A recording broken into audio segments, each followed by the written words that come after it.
한 번에 끝내주세요 하면 네, 인공관절, 그렇죠. 제 거 살려주세요 하면 관절 보존 수술. 수술도 크고 피도 좀 많이 나오고. 할 때마다 이제 만족도가 확 떨어지는. 이건 어떻고 저건 어떻고 본인이 어떤 수술을 받겠다고 정해 오시는 분들도 있어요. 좀 믿고 네, 맡겨주셨으면 어느 정도 좋겠어요. 믿고 맡기시는 네. 것도 필요하게.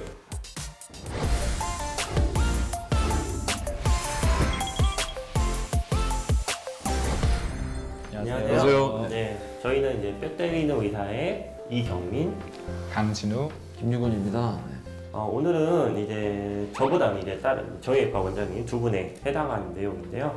인공관절에 대해서 이제 오늘 좀 얘기를 나눠볼까 합니다. 첫 번째로는 인공관절 수술을 하면 이제 좋아지는데 이게 굳이 다른 수술 같은 거를 시술 뭐 이런 것들을 꼭 해야 되나? 일단은 뭐 제일 좋아지는 수술은 맞아요. 네, 뭐 안 좋은 부분을 다 잘라버리고 새로운 걸 넣는 수술이잖아요. 쉽게 생각을 하면 좀 큰 수술이긴 하죠. 그리고 평생 한 번만 받으시면 좋은데 좀 일찍 받게 되면은 이제 두 번, 세 번 받아야 될 수도 있는데 할 때마다 이제 만족도가 확 떨어지는 수가 있어서 네, 그래서 딱 인공관절이 정답이다라고 얘기하기는 힘들 것 같아요.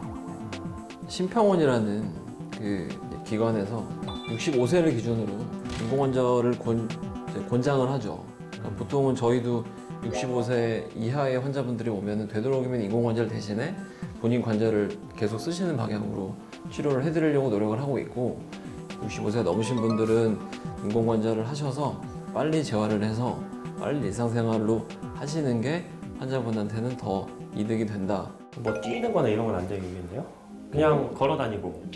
뛰거나 하는 것도 뭐 가능은 하시지만 제가 제일 많이 하는 얘기가 할 수 있다는 것만 확인하시고 이제 안 하시는 게 좋다. 뭐 예를 들면 무릎을 굽히는 것도 이제 너무 과도하게 굽히면 별로 안 좋거든요.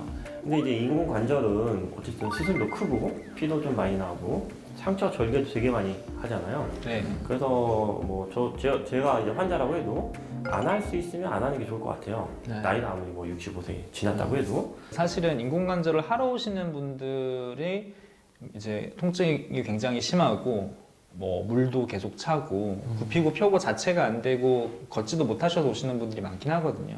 그러니까 그런 분들한테 약만으로 이렇게 버틸 수는 없고 뼈를 다 잘라내지 않으면서 조금 더 사용하실 수 있게 만들어주는 수술을 관절 이제 보존 수술이라고 하거든요. 그래서 저는 충치에 많이 비유를 해요. 환자분한테. 네. 본인 이빨을 살릴 수 있으면 충치 치료만 하고, 너무 많이 썩어 있으면은 그냥 이빨 제거하고 새로운 임플란트 넣는 걸로. 임플란트. 그렇게 설명을 네. 드리면 조금 더 이해를 잘 네, 하시더라고요. 치아 임플란트 넣는 거랑 마찬가지잖아요. 네, 치과 수술도 어떻게 보면 저희랑 조금 비슷하다고 보거든요. 뼈 때리고 그것도 이제 뭐. 네, 그렇죠. 환자가 의사한테 일반적으로 맡기시는 분들이 있잖아요. 선생님 알아서 해주세요. 이런 분들한테는 네. 제가 말씀을 드리고, 저는 A라는 방법이 제일 좋은 것 같은데 환자분이 자꾸 B라는 옵션을 제시를 하면 그거는 이제 서로 좀 애매한 상황이 되는 거잖아요. 저는 A를 해야 제일 좋을 것 같은데 환자분이 B를 원한다면 그럼 B라는 수술을 해주시나요? B라는 수술을 하진 않아요. 네, 저는 꼭 수술을 해야 되냐 말아야 되냐 이게 요거 때문에 좀 고민하는 경우가 저는 많고요. 근데 환자분한테 이제 선택지를 주는 거는 대부분 이제 수술할지 아니면 그냥 보존적 치료를 좀 더 하실지 거의 이제 이런 경우가 많은 것 같아요. 뭐 사실 두 개가 거의 차이가 없을 것 같으면은 그래도 저는 설명하는 편이에요. 네, 뭐 이건 이런 장점이 있고 이건 이런 장점이 있고 그런 식으로 설명을 드리고, 뭐 본인이 보기에도 본인 다리가 그렇게 변형이 심하지가 않고 뭐 아픈 지가 그렇게 오래되지 않았으면은 웬만하면 인공관절 말고 이제 관절 그 보존 수술로 선택하는 게 나을 거라고 생각합니다. 제가 한번 김유곤 원장님한테 질문 드리고 싶은 게, 저희가 이제 65세 이상의 KL 그레이드 3라고 해서 이제 어느 정도 좁아져 있으면은 그때부터는 인공관절이 가능하다고 하거든요. 근데 딱 봤을 때 이제 그 관절 보존 수술도 가능할 것 같아요. 그러면 어떤 수술을 권유를 하실 거예요? 저는 이제 나이는 숫자에 불과하다고 생각을 하기 때문에 65세가 넘으셨지만 좀 이렇게 액티브 하시고 운동을 좀 많이 하고 싶어 하시고 그래도 좀 젊게 사시는 분이시라면 관절 보존 수술을 하고 대신에 충분히 설명을 하고, 네. 65세가 넘으신 분들 중에 굉장히 이렇게 척추나 이런 데가 굉장히 많이 안 좋거나 다리도 많이 휘셨거나 그러시면 그냥 인공관절을 하죠. 결과가 그대로도 좀 확실하니까. 환자분의 상태에 따라 가지고 결정을 해주시는 의사 선생님은 되게 이제 좋으신 좋은 분이라고 생각하고요.